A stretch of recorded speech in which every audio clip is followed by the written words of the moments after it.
Alright guys, welcome back to Strong Successful Male.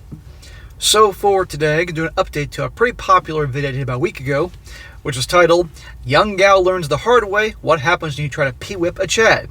You Get Dumped and Replaced. And guys, as a review, that's the story I did, like I said last week, about a young guy. He got to be about 30 years old. He was at a point out, he was an attorney. He's ready to start establishing roots where he lived. So he went from being the player in his 20s to trying to be a relationship guy. And he was really trying to change his player, Chad type of ways with this gal that he met, a gal that he hooked up with meeting on the first occasion that he met her. And for 2 years, he tried to be the nice guy, and it didn't work. And the more he was the nice guy with her, the more she was pulling bullshit. And this just went on and on and on. And finally, after 2 years, it's all these breakups and drama and turmoil that no guy should ever put up with. He finally ends it with her, blocks her, moves on, and the rest is history. And that story made the clear point that good luck trying to P-whip a Chad long-term or a player, and you should never give up who you are to try to make some girl happy. He was changing all these things about himself that wasn't really him, and it blew up in his face.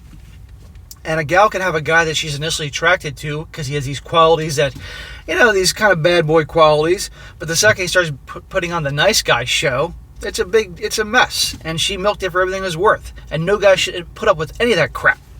But anyhow, here's an update where he's going to be responding to a lot of questions and comments both I had and as you guys had in the comment section, adding some updates what happened to her after this whole thing went down, and also an additional story from him about his adventures with one of these crazy gals, backing up some of the things that I say. So that'll be worthwhile covering this today. So he continues his story saying, hello again, SSM. Thank you for reading my story. I hope it was educational and entertaining for your listeners, and that they can learn from my mistakes. Bro, I thank you for submitting it, and I guarantee you somebody learned something, and plenty of people were entertained. I'm writing to respond to the questions you brought up in the video, and to respond to some of the themes in the comment section. It says, first of all, Samantha's parents. Samantha was the pain in the ace nut job he was with for 2 years. They were not together when I dated her all those years ago. I don't know if they were ever married, but they separated within the first few years of Samantha's birth, and she lived with her mom and younger brother until she entered college. Her dad was, and probably remains to be, a charming skirt chaser, and both her parents engaged in serial monogamy. Oh, how wonderful. If I recall, you said Samantha and her dad were like buddies, and she was like his wing girl, and they would smoke substances together and all that. It was just ridiculous. And I also remember this story. Yeah, she used to smoke, weed all the time, and you had no interest in that. And it's like, how can you be with that if you're not into that at all, and she's doing it all the time? What does Samantha's mom look like? I did not find Samantha's mother to be attractive. She was tall with short hair that you can either call a long pixie or a short bob cut. She's also thick, not obese, but heavy set. She may have been attractive in her younger years when she was slim and leggy, but is gone for quite a while.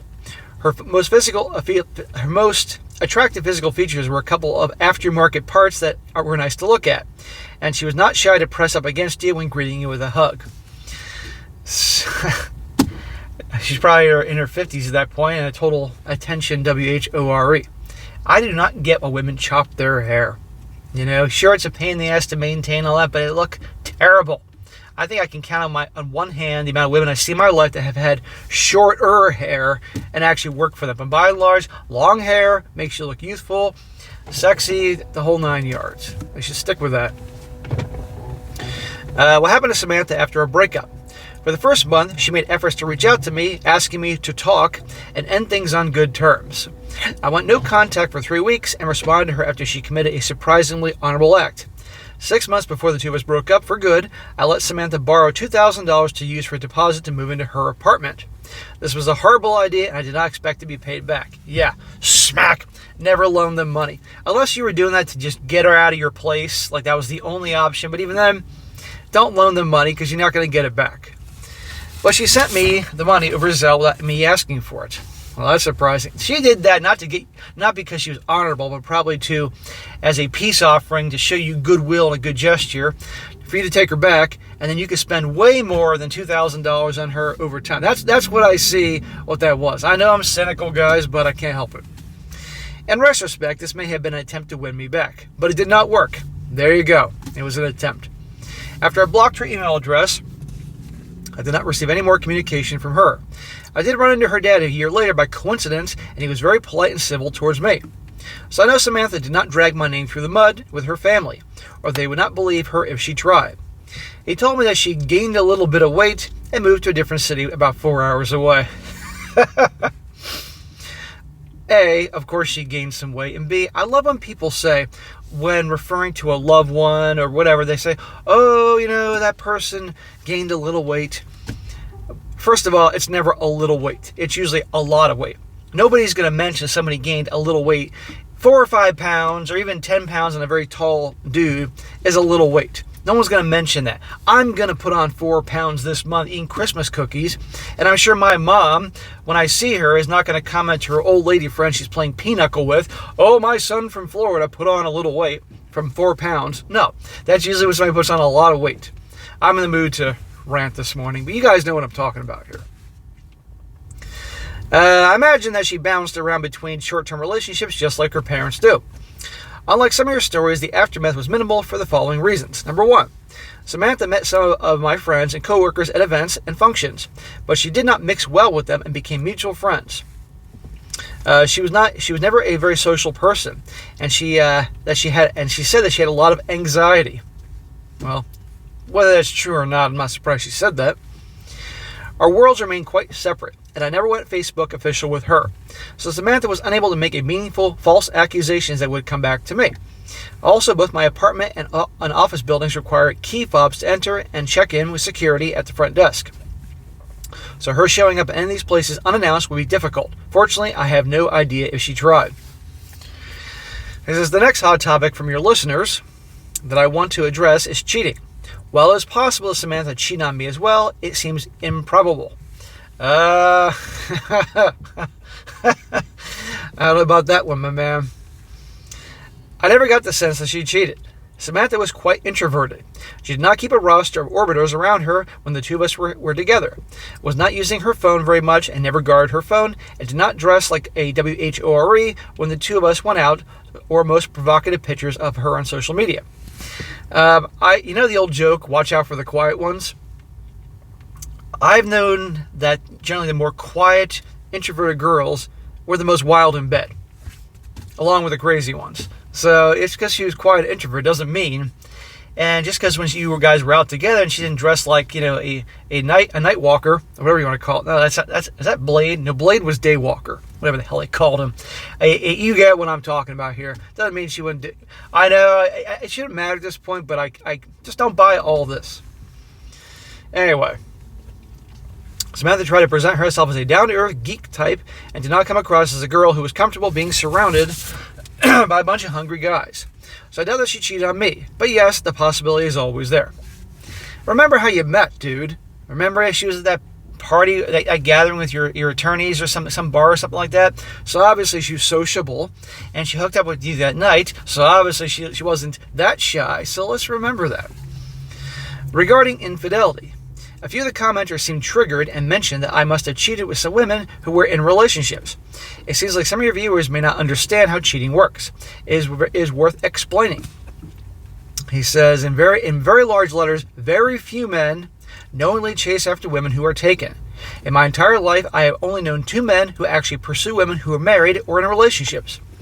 Both of these men are married themselves and explained to me that they prefer other married women because they get less emotionally attached and have an interest in keeping things secret to avoid ruining their own relationships. But this is a very small minority of guys who can do this, who are interested in trying this in the first place. It says most of the time women do not tell you if they are in a relationship or married.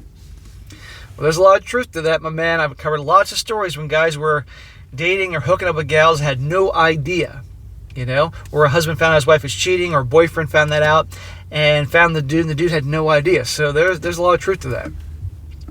And yes, I have been hit on by gals that I know were married in relationships and wanted to take things further. Yeah. It says here, when you meet an attractive woman who's making herself available to you, you don't stop and ask, do you have a boyfriend? I would. I would. Are you married? Do you have a boyfriend? That'd be kind of common sense. It is assumed that she's making an effort to develop something with you, that she is available. Well, you know what they say about assumptions, my man. As I've gotten older, I realized that one of the key phrases women use is, "I just got out of a relationship." This usually means that she's going through a rough patch with her significant other, or is having second thoughts and is looking to monkey branch. Well, by and large, a big chunk of them will always look for their replacement before they actually break up with the guy. And that way they can move on easily. And that's why guys are always wondering, like, how the hell did she move on so quickly? Well, she found your replacement when she was still with you. There was one gal who I slept with 2 or 3 times a week for about a month before we actually met in public for a date. She told me that she was divorced and not looking for anything serious, but later panicked when we ran into a family whose child attended elementary school with her child. This is how I learned that she had a kid. This is also when I began suspecting that she was still married. I cut things off with her. Women will withhold the truth, twist and position things, and even abandon their kids at home to go out looking for sex and excitement. It is very sad, and I will attach the story at the end of this response so that SSM can decide if it's worthy of another video. Well, no problem there. I'll be sharing that story about that chick at the end of the story here, 5-10 minutes from now. Finally, to the commenters who said that I was codependent. You are correct. It was very insightful and impressive that you picked up on that. I was codependent. Both of my parents were alcoholics. They moved out of Brazil hoping to escape their environment and addiction. As you can imagine, I grew up in a very unhealthy family environment. Fortunately, my uncle took custody of me and raised me. This single father figure taught me everything I know about discipline, hard work, and womanizing. That's great you had your uncle. That's awesome. If he's still alive, I really hope you really show your appreciation towards him. You needed that masculine role model. Your parents were screwed up. They may have tried their best, but they were screwed up. I was never peewit, but rather codependent. Your story sounds a little more along the lines of peewit, my friend, but I agree with the codependency thing. This is important because I think that feminism is trying to make men codependent to the female sex. They want us to be worker drones who give, and sacrifice ourselves so the women can spend their lives comfortably chasing every shiny object that catches their interest. This was a realization that led me to break up with Samantha for good. All her fights could be summarized as, if you don't give me what I want, when I want it, the way I want it, then you are hurting me. This is the entitled attitude of modern gals. I encourage every man to study what is codependent behavior and to fight like hell to do the opposite. That's very wise words, and a lot of guys get into situations like that. And the way you described her, I'm going to read this again. If you don't give me what I want, when I want, the way I want it, then you are hurting me. Yeah, sounds like a little kid throwing a temper tantrum, a little girl throwing a tantrum because she can't get her Barbie or something like that. But I've said many times, a lot of gals, even though they're adults, by age-wise, they're adults, they behave like children. Yeah. Thanks again, SSM, for all the work that you do, and thank you for the brave men who share their stories and learning experiences for the benefit of all of us. I wish you the best. Okay, that wrapped it up. That part. Now we're going to get into his actual story about that gal making his point about cheaters. He says here, my story is about a 31-year-old gal we'll call Haley. At the time, I was 29 years old and she was 31. I met Haley at my local bar where I was a regular. I stopped by on my way home from work to watch a sports game. And she was there with another guy, we will call him Fred. Haley was very attractive, at least a 7 on my scale.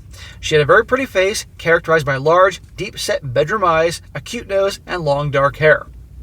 Her measurements were probably 32 C-cups, a slim 25-inch waist, and a 34 to 35-inch hips, making her slim around the waist, with nice curves above and below, but not at all thick. Did you stop and take out measuring tape and say, hang on, Haley, before we fuck, let me measure you. Okay, here's your boobs. Okay, here's your waist. Here's your hips. Oh, that looks like 34 and a quarter, but I'll round it off to 34. I mean, you're pretty specific here. I made conversation with her at the bar, and I felt an escort attraction between the two of us from the start. I quickly introduced myself to Fred, making it seem as if he and I were just two guys watching sports, and neglecting her for most of the night. Haley spent a lot of the time trying to pull on my arm or touching my shoulder to include herself in our conversation and fun. There was no affection between Haley and Fred, no tension of any kind. Well, probably what Haley and Fred was probably her male orbiter, who went out with her and probably paid for her drinks and her appetizers, watching whatever sporting event you're watching at the bar, hoping by paying for her and being that nice guy and listening to her problems that he would get her. But that's not how it works, as you all know. Pretty gals always have orbiters they're willing to as you know. And this dude here is just at the bar having a good time watching a sporting event, and the pretty girls next to him keep trying to talk to him. It was clear that Fred was in the friend zone, and it was revealed that the two of them drove separate that night.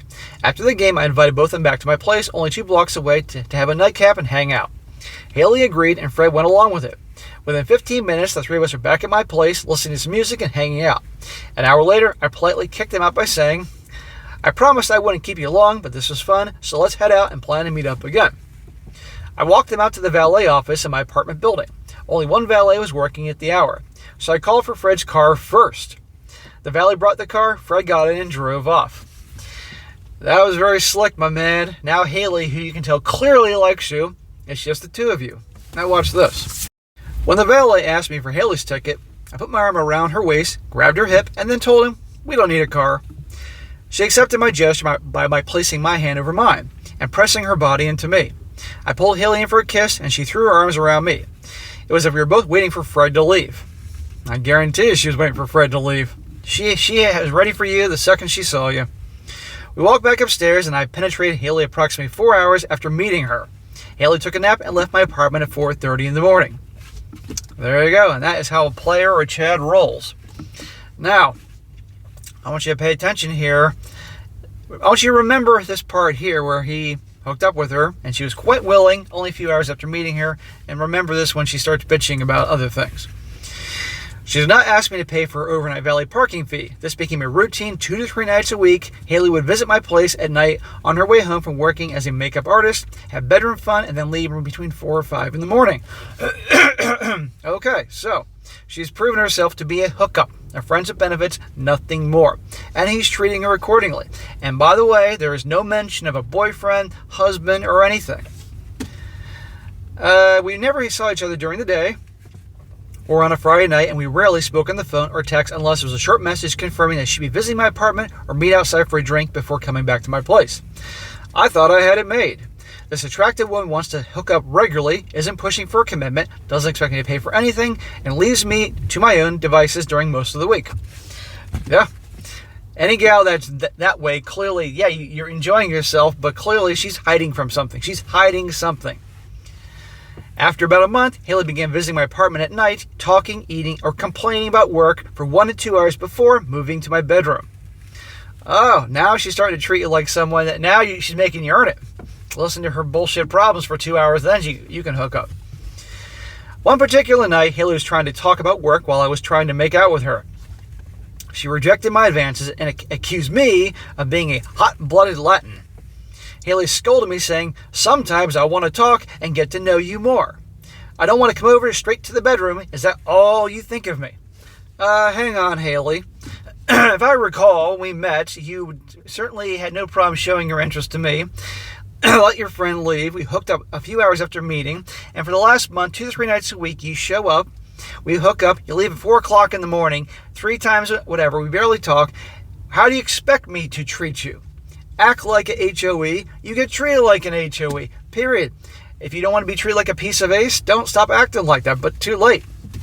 But of course, she's trying to she's throwing a tantrum here and hoping that he'll say, "I'm sorry, that's not what I meant," and change him. I challenged her and asked her, "What else am I supposed to think? You only come over to my place after 9 p.m. and leave early in the morning." Haley got angry and stormed out of my apartment.